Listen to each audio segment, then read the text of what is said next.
En el estudio del tema 3 vemos que tras todo el complot que Amán había tramado y una vez que ya, como nos muestra la escritura, ya se había sellado con el anillo del rey, es decir, ya no había marcha atrás, ya todas las provincias habían sido notificadas que tenía que iniciarse este exterminio del pueblo judío, dice que Mardoqueo, cuando escucha esta noticia, se rasga las vestiduras, se vistió de cilicio y se cubrió de ceniza el rostro como era normal para los judíos. ¿Por qué? Porque los judíos habían sido enseñados que para poder clamar a Dios, para hacer llegar su clamor al cielo, tenían que expresarlo de una manera externa. Y ellos, eso suponía rasgarse sus vestiduras cómodas, ponerse estas vestiduras de cilicio ásperas, incómodas, ponerse todas esas cenizas en la cara y poder así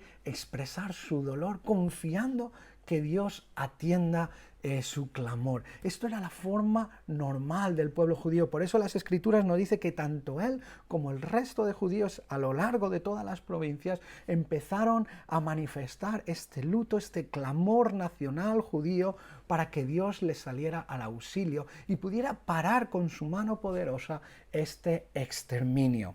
Dice que Mardoqueo se acercó hasta las puertas de palacio. Recordemos que Mardoqueo era un oficial del gobierno, era un hombre conocedor de la ley. Él sabía que si traspasaba las puertas del palacio, si llegaba con su lamento, con su tristeza en medio del palacio, un gesto que significaba debilidad, que sin duda estaba prohibido, pues su vida correría peligro. Así que hasta las mismísimas puertas del palacio lleva ese clamor, lleva ese ruego, confiando en que tanto Dios como dentro del palacio se pudieran hacer eco. Y efectivamente así es. Dice que vinieron las doncellas de Esther en el versículo 4 y sus eunucos y le dijeron a Esther lo que estaba ocurriendo.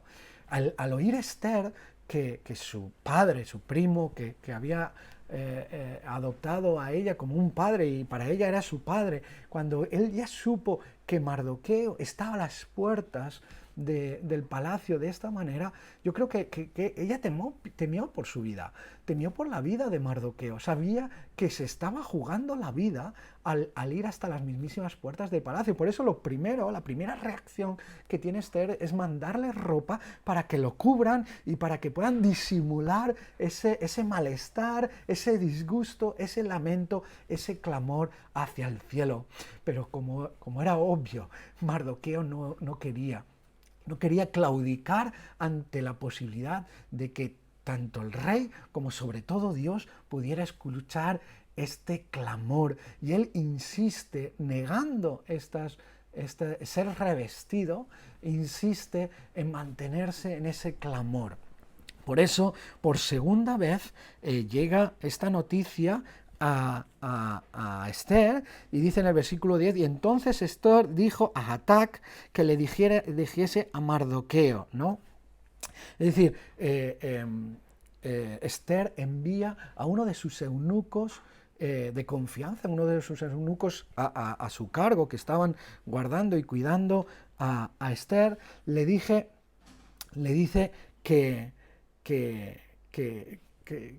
averiguara qué es lo que estaba pasando. Es curioso que hay una expresión hebrea dentro de la expresión de Esther que muestra que Esther tuvo una especie de dolores de parto.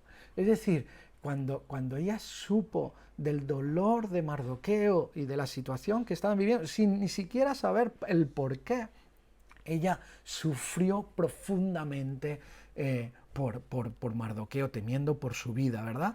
Y una vez que el eunuco va y le cuenta toda y le da copias del decreto que había firmado Amán en nombre del rey Asuero, se lo da a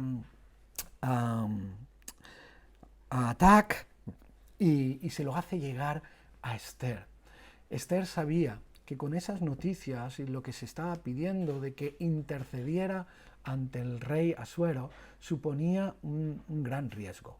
Es decir, no solo Mardoqueo estaba dispuesto a arriesgar su vida, sino que estaba desafiando a Esther a jugársela por algo mayor, por un bien mayor, por un bien que implicaba la extensión del reino de Dios, el plan de Dios.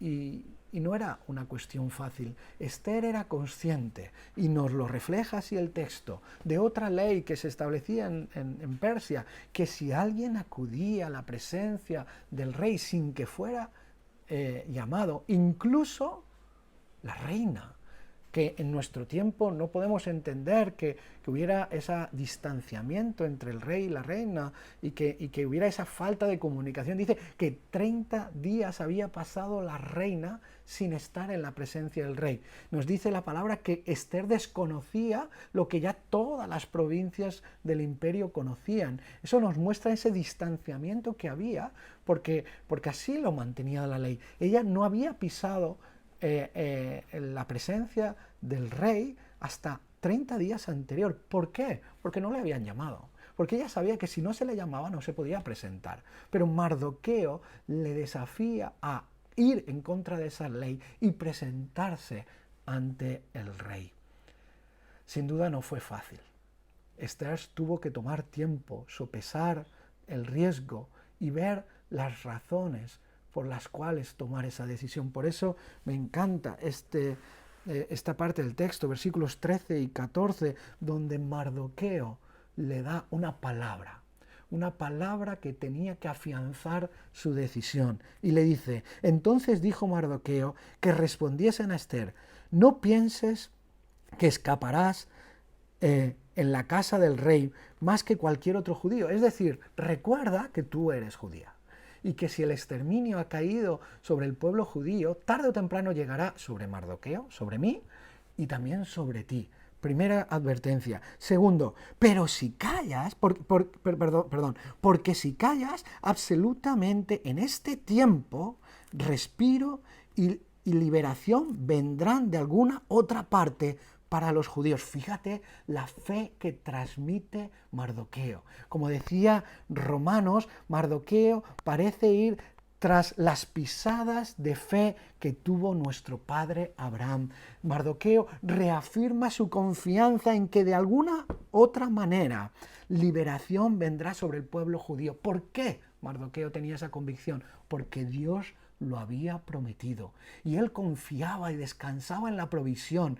Él entendía que Esther había sido puesta en su lugar justo para este momento, pero si no fuera a través de ella, como dice la palabra, las piedras hablarían. Dios establecería otro camino para cumplir su promesa para con su pueblo, que no es otra que la liberación. Mas tú y tu casa de tu padre pereceréis.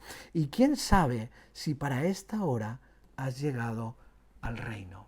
¿Quién sabe si para esta hora has llegado a ocupar ese lugar, Esther? ¿Quién sabe si tú, que estás ahí escuchándome, no estás en ese lugar para esos momentos críticos, desafiantes, donde posiblemente nos juguemos pues el qué dirán, o nos juguemos incluso nuestro puesto de trabajo, al reafirmar nuestra integridad, al reafirmar nuestra confianza en Dios? ¿Quién sabe si no has sido puesto ahí para ser luz en momentos críticos? Esther lo pensó, lo meditó y decidió dar un paso de confianza y de fe. ¿Y tú? ¿Estás dispuesta a andar por fe y confianza? ¿Estás dispuesta a marcar la diferencia allí donde estás? ¿Estás dispuesto a ser esa herramienta de Dios para llevar el plan de Dios allí donde tú estás? Esther lo estuvo. Y tan solo pidió, y termina así el texto, pidió intercesión. Pidió que Mardoqueo, junto con todos los judíos de Susa y todos aquellos que pudieran apoyarla, hicieran ayuno, es decir, que clamaran a Dios, que intercedieran a Dios por Esther, para que Dios salvase su vida, para que Dios, frente a ese peligro, la librara y que realmente fuera esa herramienta usada por Dios para liberación. ¿Qué ocurrió? Lo veremos en los próximos días, pero medita también sobre qué lugar ocupa nuestra intercesión. A veces tenemos que tomar decisiones y pasos. ¿Has ayunado alguna vez y oración para encontrar valor para tomar esas decisiones y andar en fe? ¿Has pedido que otras personas intercedan por ti porque tenías que dar un paso de fe y confianza, porque tenías que proclamar tu fe, porque tenías que tomar una decisión, afianzar tu integridad allí donde estás? Sin duda, este capítulo nos hace pensar sobre cómo expresamos nuestro sufrimiento, sobre cómo somos desafiados ante los retos y las circunstancias y cómo nuestra confianza y fe tiene que reafirmarse en esos desafíos y tan solo descansar ¿en quién?